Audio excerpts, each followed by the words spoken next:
Copilul tău are o criză de tuse la 3 dimineața. Pe cine suni? Pe Dr. Google?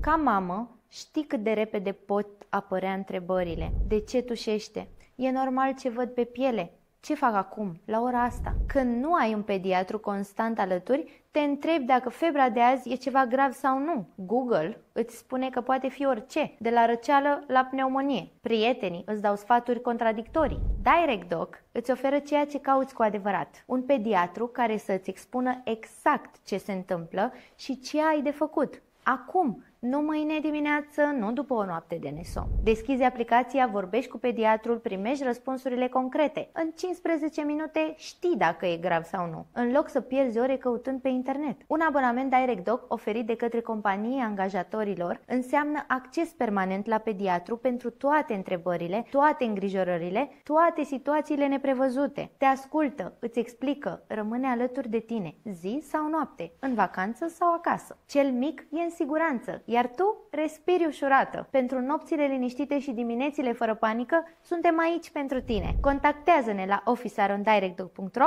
pentru o ofertă concretă, adaptată companiei tale. Grija pentru tine și cei dragi începe cu un gest simplu. Dă follow și fii mereu cu un pas înainte.